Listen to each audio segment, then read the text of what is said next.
આજે આપણે chapter number 7 ત્રિકોણની એકરૂપતા એના વિશે સમજવાનું છે, બરોબર। તો એકરૂપતા કોને કહેવાય? તો એના નામ ઉપરથી જ આપણને ખ્યાલ આવે, એકરૂપતા એટલે એક જ રૂપ હોવું જોઈએ। તો કોઈ પણ બે આકૃતિ હોય એક સરખી જ દેખાતી હોય, એના બધી જ બાજુઓના માપ સમાન હોય, બધી જગ્યાએ એ એક સરખી જ દેખાતી હોય તો એને એકરૂપ આકૃતિઓ કહેવાય, બરોબર। તો સમતલીય આકૃતિઓની એકરૂપતા એના આધારે ધીમે ધીમે આપણે ત્રિકોણની એકરૂપતા વિશે સમજીએ। તો સમતલ એના ઉપર દોરેલી આકૃતિની એકરૂપતા ક્યારે કહેવાય? તો કે આ બે આકૃતિ દોરી છે, હવે એ બે આકૃતિઓ એકરૂપ ક્યારે કહેવાય?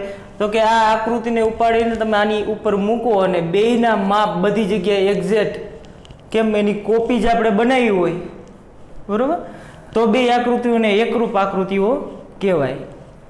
તો અહીંયા આપણે આ આકૃતિ દોરી છે તો એના આ જે બધા જ માપ છે એ સમાન આ આકૃતિ તમે એના ઉપર મૂકો અને એક્ઝેક્ટ માપ આના જેટલું જ મળે, એના ઉપર બંધ બેસતી આકૃતિ રચાય તો બે આકૃતિઓ એકરૂપ આકૃતિઓ કહેવાય। આને F1 આકૃતિ કીધી છે અને F2 આકૃતિ કીધી છે, તો એને એકરૂપ દર્શાવવા માટે આ નિશાનીનો ઉપયોગ થાય છે, બરાબરની નિશાની અને એની ઉપર આ, તો આને એકરૂપ વંચાય। આનો મતલબ થાય F1 અને F2 બંને એકરૂપ આકૃતિઓ છે, બરોબર, અથવા તો બંને એકરૂપ છે। એવી રીતે કોઈ પણ બીજી આકૃતિ તમે લઈ લો, જો એક આ વર્તુળ દોર્યું હોય અને બીજું વર્તુળ દોરો, આ વર્તુળ તમે આના ઉપર મૂકો અને બંધ બેસતું વર્તુળ બને તો બે વર્તુળો કેવા કહેવાય? એકરૂપ વર્તુળો કહેવાય, બરોબર। એકરૂપ એટલે એ બંધ બેસતી વસ્તુ હોવી જોઈએ, એક સરખી દેખાય એવી, એમાં કોઈ પણ પ્રકારનો કોઈ પણ માપમાં ફેર હોવો જોઈએ નહીં, તો એને એકરૂપ આકૃતિઓ કહેવાય। તો સમતલમાં કોઈ પણ આકૃતિ જે છે એ એકરૂપ ક્યારે થાય?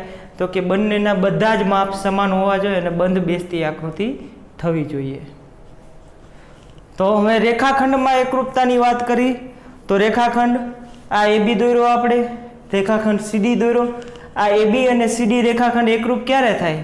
તો કે આ રેખાખંડ આની ઉપર મૂકો અને એકેય બાજુ જગ્યા ન વધે, બંધ બેસતો રેખાખંડ થતો હોય તો AB અને CD બે બંધ બેસતા અથવા તો એકરૂપ રેખાખંડો કહેવાય। એના માટે શું હોવું જોઈએ? તો કે બેયના માપ સરખા હોય તો જ બંને એકરૂપ રેખાખંડો થાય। આનું માપ 2 સેન્ટીમીટર હોય અને આનું માપ પણ 2 સેન્ટીમીટર હોય તો બંને રેખાખંડ જે છે એ એકરૂપ રેખાખંડો કહેવાય। એને આવી રીતે લખાય, રેખાખંડ AB એકરૂપ રેખાખંડ CD। એનો મતલબ કે બે રેખાખંડ ક્યારે એકરૂપ થાય? જ્યારે બંને રેખાખંડની લંબાઈ સમાન હોય ત્યારે, બંને રેખાખંડની લંબાઈ સમાન હોય ત્યારે બંને રેખાખંડ એકરૂપ થાય। એનાથી ઉલટું, જો બંને રેખાખંડ એકરૂપ આપેલા હોય તો બંને રેખાખંડની લંબાઈ સમાન થાય।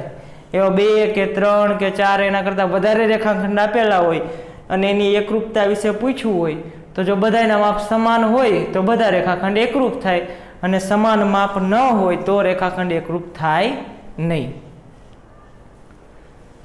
ખૂણાની એકરૂપતા, ખૂણાઓમાં એકરૂપતા, તો ખૂણાઓમાં ક્યારે એકરૂપતા કહી શકાય? તો કે ખૂણાના માપ સરખા હોય, આનું માપ 40 અંશ હોય, આનું માપ 40 અંશ હોય તો બે ખૂણાઓના માપ સરખા થયા તો બે ખૂણાઓ એકરૂપ થાય। તો ખૂણો C એકરૂપ ખૂણો Q, બરોબર। તો આ ખૂણો C અને ખૂણો Q બે કેવા થયા? એકરૂપ ખૂણાઓ થયા। હવે બીજું વાત કે ખૂણાઓમાં તમને એક ખૂણો આવી રીતે આપેલો છે, આ 40 માપનો, અને એક આવી રીતે રેખા દ્વારા આપેલો છે, એ પણ 40 માપનો આપેલો, કદાચ આ રેખા અનંત સુધી જાય છે, અહીંયા રેખાખંડ આપેલો છે, તો ખૂણાને એની બાજુઓ સાથે કંઈ લેવા દેવા નથી। ખૂણો એટલે આ બે વચ્ચે કેટલી પહોળાઈ છે એ જ માપ દર્શાવે, એટલે 40 અંશ, તો આ બે ખૂણા એકરૂપ થાય। એ કદાચ એક રેખા દ્વારા દર્શાવે અને અનંત સુધી જતી હોય બાજુ એક, અને આ રેખાખંડ દ્વારા એ અનંત સુધી ન જતું હોય, એનું માપ સીમિત હોય, બરોબર, તો પણ બે ખૂણાના માપ સરખા હોય તો બંને ખૂણાઓ એકરૂપ થાય, કારણ કે ખૂણાને બાજુ સાથે કંઈ લેવા દેવા નથી। ખૂણો એટલે એ બે બાજુ વચ્ચેની માત્ર પહોળાઈનો જે ભાગ છે એનું માપ છે, તો 40 અંશ આ 40 અંશ હોય તો બંને ખૂણાઓ એકરૂપ કહેવાય, બરોબર। એના પછી આવે છે ત્રિકોણની એકરૂપતા, જેના વિશે આપણે આ ચેપ્ટરમાં સમજવાનું છે. ત્રિકોણની એકરૂપતા. તો ત્રિકોણના અંગો તો આપણે બધા જાણીએ જ છીએ. એના 6 અંગો હોય, 3 ખૂણા અને 3 બાજુ. તો ત્રિકોણો બે એકરૂપ ક્યારે થાય? તો કે એના 3 ખૂણાના માપ સમાન હોય અને 3 બાજુઓના માપ સમાન હોય, તો બે ત્રિકોણો એકરૂપ થાય. એવા આપણે બે ત્રિકોણની વાત કરી. એક ત્રિકોણ ABC લઈ અને એક ત્રિકોણ PQR લઈ. બરોબર? તો આ બે ત્રિકોણો એકરૂપ ક્યારે થાય? તો કે આની જે 3 બાજુઓના માપ હોય એવા જ માપ આની પણ 3 બાજુઓના માપ હોય, એટલે કે સરખા હોય. અને અનુરૂપ ખૂણાઓ જે છે એ ખૂણાઓના માપ આના ખૂણાઓ સાથે સરખા માપના હોય, તો બે ત્રિકોણો એકરૂપ થાય. બરોબર? AB નું માપ તમને 2 સેન્ટીમીટર આપેલું હોય, અહીંયા PQ નું માપ 2 આપેલું હોય, BC નું 3 આપેલું હોય, આનું પણ 3 આપેલું હોય, આનું 2.5 આપેલું હોય અને આનું 2.5 આપેલું હોય. તો અનુરૂપ બાજુઓના માપ સરખા થયા. હવે ખૂણા આપ્યા હોય તમને, આ 40 નો આપ્યો હોય, આ 60 નો આપેલો હોય અને આ 80 નો આપેલો હોય. એવી રીતે આ પણ 40, આ 60 અને આ 80. તો ત્રણેય ખૂણાઓના અને ત્રણેય બાજુઓના માપ જ્યારે સમાન મળે ત્યારે બે ત્રિકોણો એકરૂપ ત્રિકોણો કહેવાય. હવે એકરૂપ ત્રિકોણ એટલે કે ત્રિકોણ ABC, એકરૂપ ત્રિકોણ PQR. આમાં સંગતતાનો ઉપયોગ થાય છે. એક નવો શબ્દ આવે છે, સંગતતા.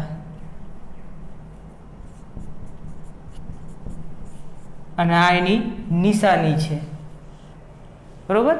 એનો ઉપયોગ ક્યાં થાય છે? તો કે ખૂણો A એને અનુરૂપ ખૂણો કયો મળે છે? P ખૂણો. કારણ કે ખૂણા A નું માપ 80, ખૂણા P નું માપ 80. તો A ને અનુરૂપ ખૂણો P. તો A ને સંગત P શિરોબિંદુ થશે. શિરોબિંદુ પણ આપણે સરખાવવા પડશે. શિરોબિંદુ A ને સંગત શિરોબિંદુ P. એવી રીતે ખૂણા B નું જે માપ છે 40, એટલું જ માપ ખૂણા Q નું છે.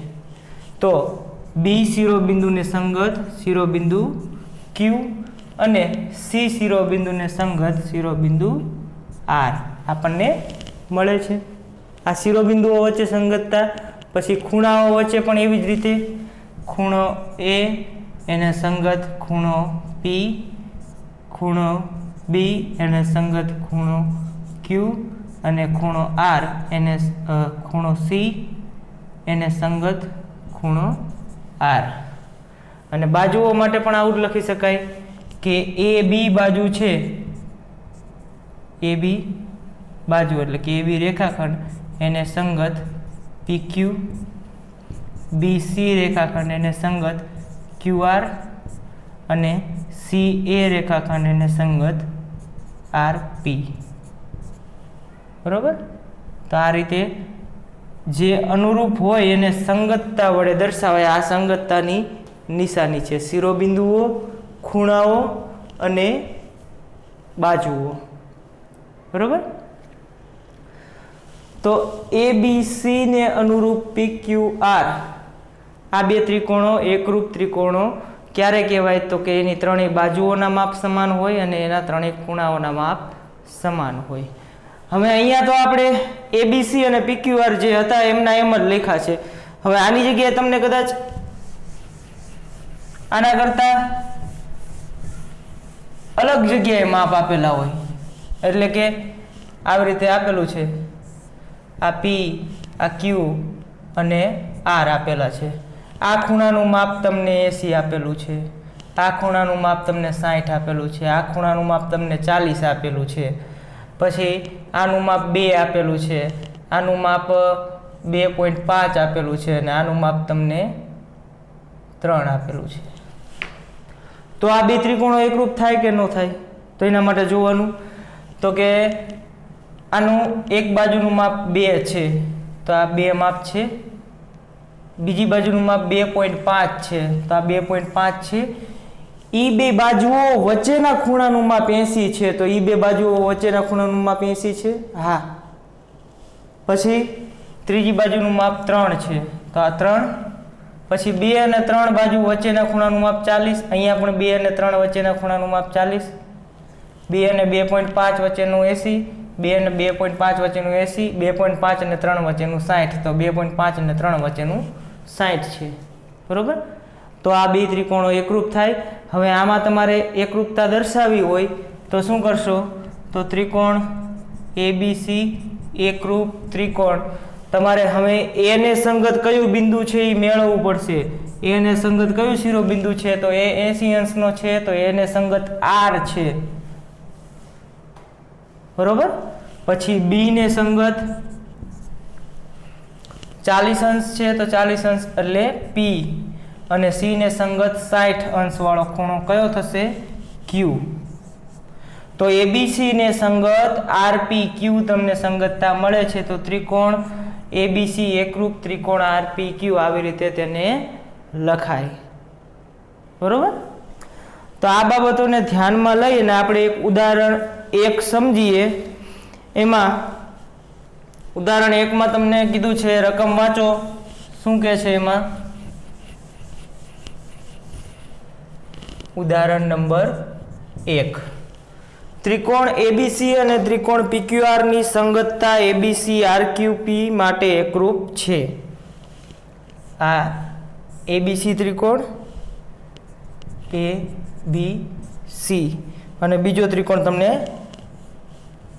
PQR આપેલો છે, PQR. એમાં કીધું છે કે એની સંગતતા ABC સંગત RQP, ABC સંગત RQP આવું આપેલું છે, એના માટે એકરૂપ છે. તો પેલું PQ બાજુને અનુરૂપ બાજુ લખો, બીજું ખૂણા Q ને અનુરૂપ ખૂણો લખો, અને ત્રીજું RP બાજુને અનુરૂપ બાજુ અથવા તો સંગત બાજુ લખો. તો પેલું ખૂણો બાજુ PQ, તો આ PQ આપણને આપેલું છે. તો એને અનુરૂપ ABC માં કઈ બાજુઓ થશે? AB થશે, BC થશે કે CA થશે, એ આપણે નક્કી કરવાનું. તો એના માટે આપણને સંગતતા આપેલી છે. જુઓ તો ABC સંગત RQP, એને સંગત R છે. બરોબર. એને સંગત R છે આ.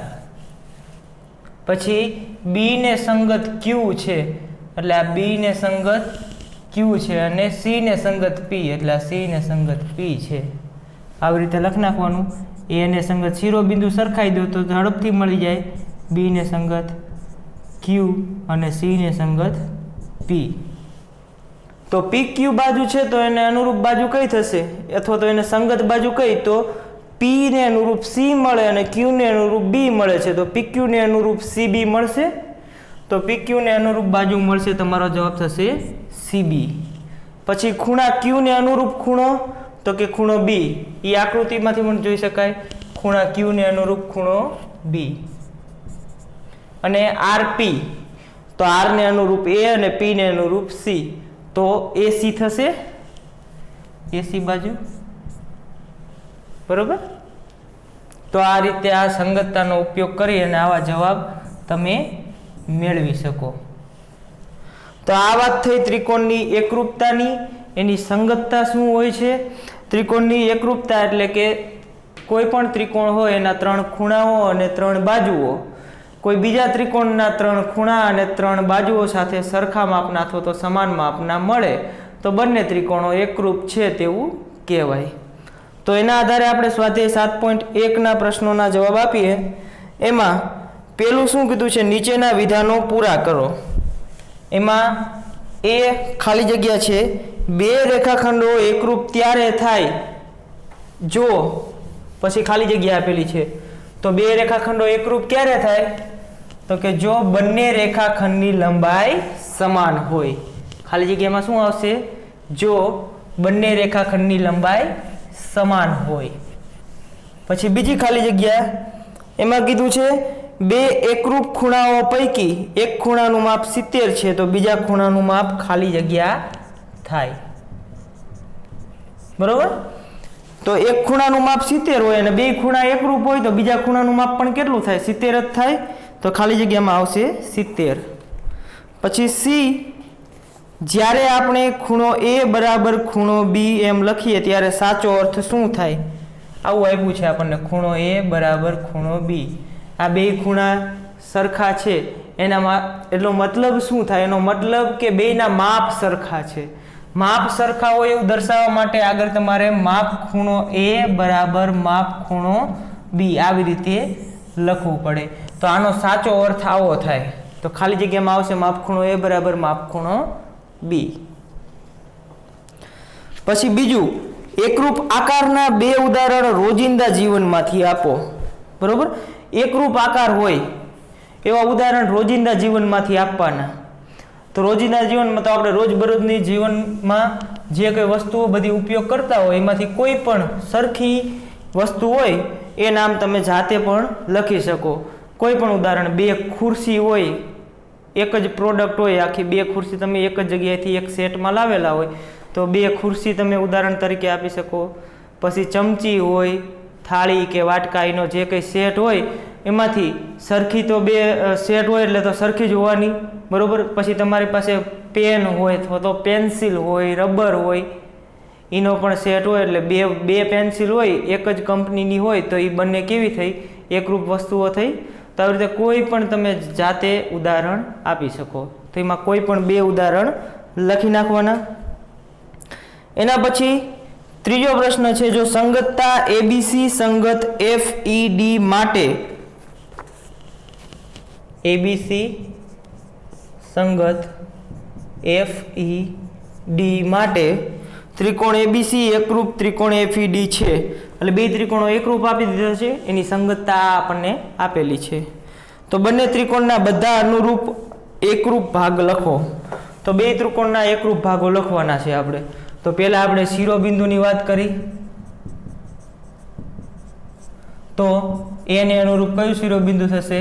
F. તો એ ને સંગત F, બી ને સંગત E અને સી ને સંગત D. પછી ખૂણાઓની વાત કરીએ તો ખૂણો A એને સંગત ખૂણો F, ખૂણો B એને સંગત ખૂણો E અને ખૂણો C એને સંગત ખૂણો D. બાજુઓની વાત કરવી તો બાજુઓ છે એટલે રેખાખંડ AB તો FE, BC તો ED,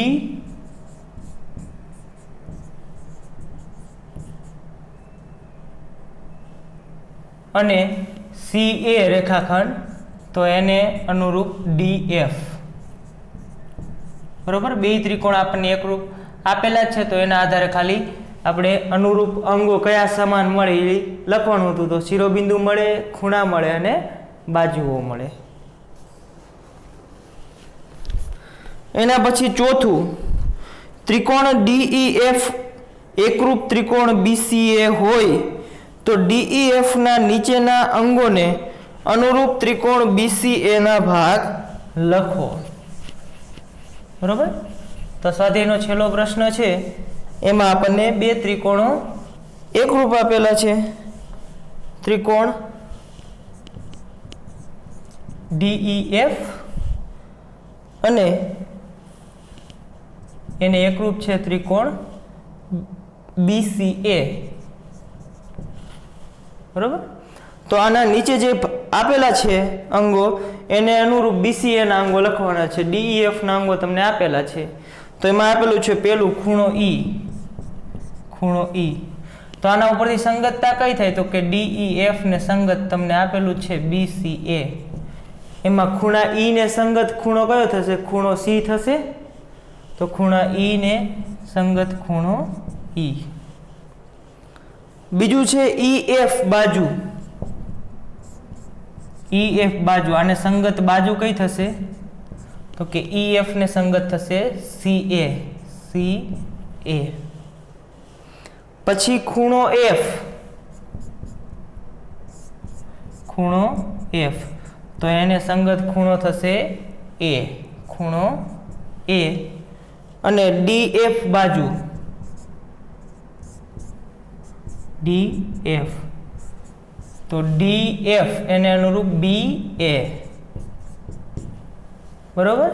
તો આ નીચે જે કઈ DEF ત્રિકોણના અંગો આપેલા હતા એને અનુરૂપ અંગો જે ત્રિકોણ BCA ના જે કઈ મળ્યા એ આપણે લખી નાખ્યા. તો આ વાત થઈ ત્રિકોણની એકરૂપતા, એની સંગતતા, એના અનુરૂપ જે કઈ અંગો છે એની વાત કરી આપણે. તો આજે આપણે આટલું રાખીએ. તો હવે પછીના નેક્સ્ટ લેક્ચરમાં આપણે ત્રિકોણની એકરૂપતા માટેની જે શરતો છે એ શરતો સમજવાની છે. તો ત્યાં સુધી આ ત્રિકોણની એકરૂપતા જે છે એનું બધી જ વ્યવસ્થિત તૈયારી કરી અને